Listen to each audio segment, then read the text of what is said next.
আসসালামু আলাইকুম। লিজাস কুকিংয়ে সবাইকে স্বাগতম। আমন্ত্রণ জানাচ্ছি আমার নতুন একটি এপিসোড দেখার জন্য। আজকে আমি তৈরি করব 1 কাপ ময়দা দিয়ে ভীষণ মজার একটি নাস্তা রেসিপি। আশা করি আমার আজকের রেসিপিটি আপনাদের কাছে ভীষণ ভালো লাগবে। আর ভালো লাগলে আমার চ্যানেলটি সাবস্ক্রাইব করে ফ্রেন্ডস অ্যান্ড ফ্যামিলির সাথে শেয়ার করবেন। আর পাশে থাকা বেল বাটনে ক্লিক করে রাখবেন আমার পরবর্তী ভিডিও নোটিফিকেশন পাওয়ার জন্য। আর ভিডিওটি দেখা শুরু করার আগে অবশ্যই একটি লাইক দিয়ে তারপর দেখা শুরু করবেন। এর জন্য একটি মিক্সিং বল নিয়েছি আর নিয়েছি 1 কাপ ময়দা। ময়দার মধ্যে অ্যাড করে দিচ্ছি সামান্য পরিমাণে লবণ। এবার এখানে অ্যাড করে দিচ্ছি 2 টেবিল চামচ চিনি, দিয়ে দিচ্ছি 1 টেবিল চামচ পরিমাণ কালো জিরা। আর অবশ্যই এই কালো জিরাটা দেওয়ার চেষ্টা করবেন, এতে করে এই নাস্তাটা টেস্টটা 1000 গুণ বেড়ে যাবে। এবার এই শুকনো উপকরণগুলোকে একটু ভালো করে মিক্স করে নিচ্ছি। আপনারা চাইলে এই কালো জিরার পরিবর্তে এখানে কিন্তু মৌরিও দিয়ে দিতে পারেন, তবে আমার কাছে কালো জিরাটা ভালো লাগে, সেজন্য আমি কালো জিরাটাই অ্যাড করে দিয়েছি। আর এখানে 1 কাপ ময়দার জন্য এখানে আমি 2 টেবিল চামচ পরিমাণ তেল নিয়েছি। আর এই তেলটা দিয়ে এবার এই ময়দার সঙ্গে তেলটাকে ভালো করে মিশিয়ে নিতে হবে। এই তেলটাকে ময়দার সঙ্গে যত ভালো করে মেশানো যাবে ততই কিন্তু এই নাস্তাটা খাস্তা হবে আর ভীষণ মুচমুচে হবে। আর এই তেলটাকে ভালো করে ময়দার সঙ্গে ঘষে ঘষে মাখিয়ে নিতে হবে, এতে করে খুব ভালো করে মিক্স হবে। তো মিশিয়ে নেওয়া হয়ে গিয়েছে। এবার এখানে আমি অ্যাড করে দিচ্ছি নর্মাল তাপমাত্রার পানি। আর এখানে কিন্তু অবশ্যই নর্মাল তাপমাত্রার পানিটাই দিতে হবে।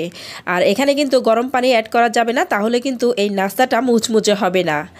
আর এই নর্মাল তাপমাত্রার পানিটা আমি একেবারে দিব না, একটু একটু করে দেব আর মাখিয়ে নেব। আর এভাবে আমি একটি পারফেক্ট ডো তৈরি করে নিচ্ছি।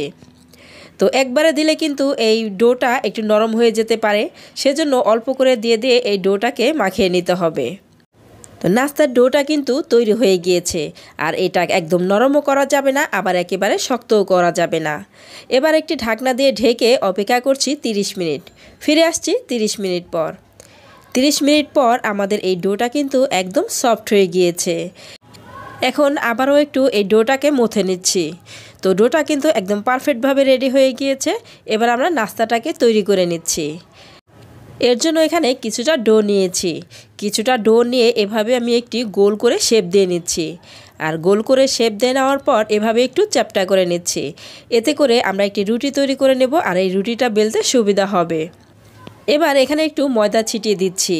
আর ময়দাটা ছিটিয়ে দিলে কিন্তু নিচে থেকে আর লেগে যাবে না, খুব সুন্দরভাবে বেলা হয়ে যাবে। এবার একটি রুটি তৈরি করে নিচ্ছি। আর রুটিটা কিন্তু এরকম হবে, একেবারে মোটাও হবে না, আবার একেবারে পাতলাও হবে না।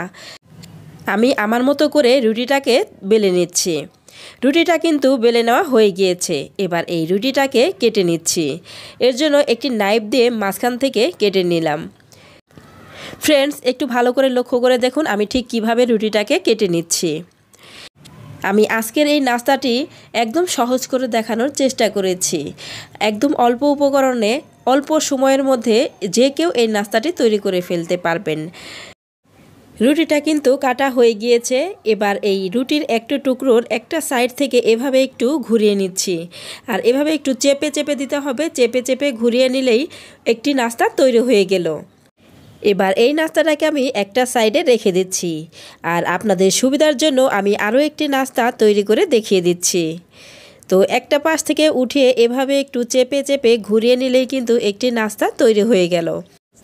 আর এই নাস্তাটা ভাজার সময় যেন খুলে না যায়, সেজন্য এই মাথাটাকে কিভাবে আটকে দিবেন সেটাও আমি দেখিয়ে দিচ্ছি।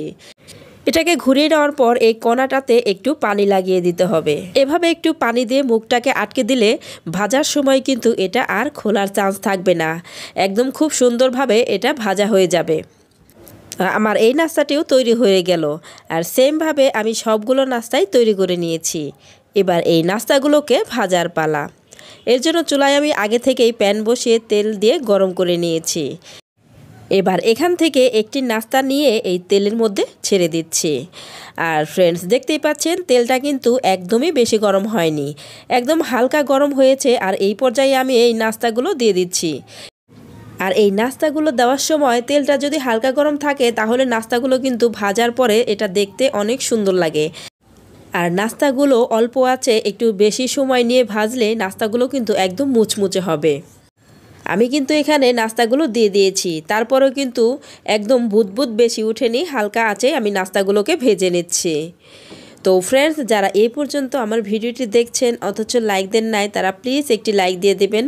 আর যারা এখনও আমার চ্যানেলটি সাবস্ক্রাইব করেন নাই, তারা প্লিজ আমার চ্যানেলটি সাবস্ক্রাইব করে দিবেন। নাস্তাগুলো একটা পাশ হওয়ার পরে অপর পাশে উল্টে দিতে হবে। আর এভাবে উল্টিয়ে পাল্টে নাস্তাগুলোকে কিন্তু ভেজে নিতে হবে।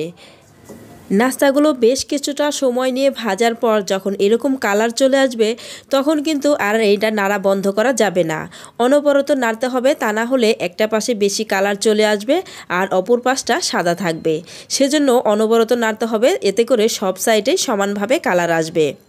তো নাস্তাগুলো কিন্তু খুব সুন্দরভাবে কালার চলে এসেছে আর এই নাস্তাগুলো কিন্তু ভাজা হয়ে গিয়েছে। এবার এই নাস্তাগুলোকে তুলে নিচ্ছি, এর চেয়ে বেশি আর ভাজার কোনো প্রয়োজন নেই।